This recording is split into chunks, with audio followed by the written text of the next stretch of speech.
যেন নিজেদেরকে ধৈর্য না হারিয়ে ফেলে, সবাই একটু সহনশীল হয় এবং আমরা পাহাড়ি বাঙালিরা দীর্ঘদিন ধরে যে গন্ডাছড়ার একটা সুনাম, গন্ডাছড়া শুধু গন্ডাছড়া নয়, গন্ডাছড়া ত্রিপুরার একটা ঐতিহ্য। এখানে এই ডম্বুল লেককে কেন্দ্র করে ত্রিপুরা সরকারের বিশাল বড় একটা লক্ষ্য যে এখানে টুরিস্টরা আসুক। এটা যদি আমরা যেভাবে অপপ্রচারও হচ্ছে কিছুটা, যেটা ঘটেছে সেটা তো ঘটেছে, এছাড়াও যেভাবে কিছু পলিটিক্যাল ভাবে সেটাকে রাজনৈতিক রং দেওয়া হচ্ছে, এতে করে আমাদেরই লোকসান হবে। আমাদের এখানে মানুষ যেভাবে আসছিল, শুরু হয়েছে এখানে ট্যুরিজমে, সেটারও ব্যাঘাত ঘটবে। আমরা একটাই আপিল করবো গন্ডাছড়া মানুষের কাছে, আমরা সবাই যেন সংযত হই, আমরা পুনরায় আবার নতুন করে যেন আমরা শুরু করতে পারি। আমাদের যারা দোকান যারা নষ্ট হয়েছে সেগুলো আমাদের সরকারের সাহায্য নিয়ে সেগুলো যেন আমরা খুলতে পারি, এবং যারা যারা আতঙ্কিত রয়েছে তারা যেন আতঙ্ক থেকে বেরিয়ে আসে। এখানে প্রশাসনের উচ্চতর আধিকারিকরা, আপনারা জানেন আইজি একজন এখানে 3 দিন ধরে রয়েছেন, নিজে এখানে থাকছেন, আমাদের এসপি এখানে থাকছেন, তো জেলা শাসক, এডিএম সবাই এখানে আছেন, সবাই ওনাদের সঙ্গে আছেন, এখানকার এমডিসি, এখানকার বিধায়িকা সবাই রয়েছে। আমরা চাই তারা যেন আবার একটা সুন্দর পরিবেশে তারা বসবাস শুরু করতে পারে। Thank you. আজ পরিদর্শনে এসে কি স্যার, আজকে আপনাদের সফল এবং পরিদর্শনে দেখতে পাচ্ছেন এখন আসার সময় আপনারা বিক্ষোভ করছেন, এই বিক্ষোভের ক্ষেত্রে এবং আপনাদের পরিদর্শন উদ্দেশ্যটা কী ছিল, তারপরে এখন আপনারা মিটিংয়ে কী সিদ্ধান্ত নেবেন দেখুন।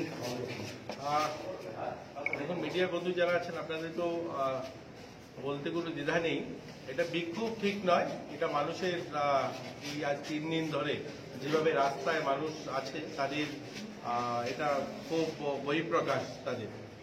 মাননীয় মুখ্যমন্ত্রী আমাদেরকে পাঠিয়েছেন 4 জনকে, মাননীয় ডেপুটি ত্রিপুরা রয়েছেন, আমাদের এখানকার এই বাসিন্দা প্রাক্তন সাংসদ সুবলদা আছেন, বিধায়ক রামপদদা আছেন। আমরা এসেছি এখানকার মানুষের সমস্যা, মানুষ যেভাবে ঘর দুয়ার জ্বলে গিয়েছে, মানুষ শরণার্থী শিবিরে আছেন, ক্যাম্পে যেভাবে আছেন, ওই ক্যাম্পগুলো পরিদর্শন করতে, তো তাদের সঙ্গে কথা হয়েছে দীর্ঘক্ষণ। আমরা এখানে তাদের প্রতিনিধি যারা ছিল তাদের সঙ্গে কথা হয়েছে এবং তাদেরকে খুব তাড়াতাড়ি, দেখুন যেগুলো ঘটে গিয়েছে সেটার তো আর ফিরিয়ে দেওয়া সম্ভব নয়।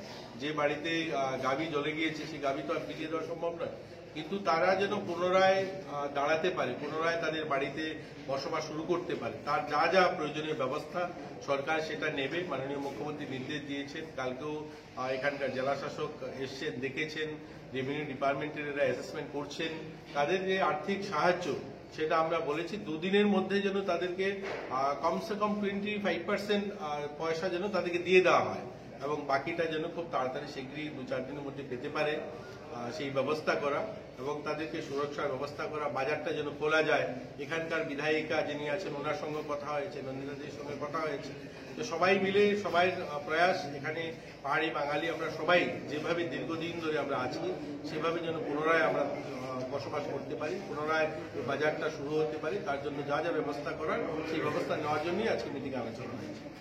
স্যার, আপনারা কি পরিদর্শনে বেরোবেন? দেখুন, পরিদর্শন আসার সময় কিছু করেছি আমরা, অ্যাকচুয়ালি আমাদের ইচ্ছা ছিল আর একটু যাবো, কিন্তু মানুষ দীর্ঘ সময় 2-3 দিন হয়েছে এই ঘটনা, তার জন্য সবাই খুব ক্ষিপ্ত এবং তারা অসহায় অবস্থার মধ্যে আছে, তারই বহিঃপ্রকাশ ছিল, তার জন্য পুরোটা হয়তো দেখতে পাইনি, কিন্তু তাদের প্রতিনিধি সবাই এখানে এসেছিল, তাদের কথা শুনেছি, আমরা প্রত্যেকের কথা শুনেছি ইন্ডিভিজুয়ালি আমরা, এবং সেগুলো সমাধান করার, সেগুলোকে কি করে ঠিকঠাক ভাবে তারা আবার পুনরায় তাদের দোকানপাট করতে পারে তার ব্যবস্থা নেওয়ার জন্য মুখ্যমন্ত্রীর সঙ্গে আলোচনা হয়েছে, এখানকার জেলা শাসকের সঙ্গে আলোচনা হয়েছে, ওনারাও আশ্বস্ত দিয়েছেন খুব শীঘ্রই সেগুলো পুনরায় শুরু হয়ে যাবে। এই বর্তমান পরিস্থিতি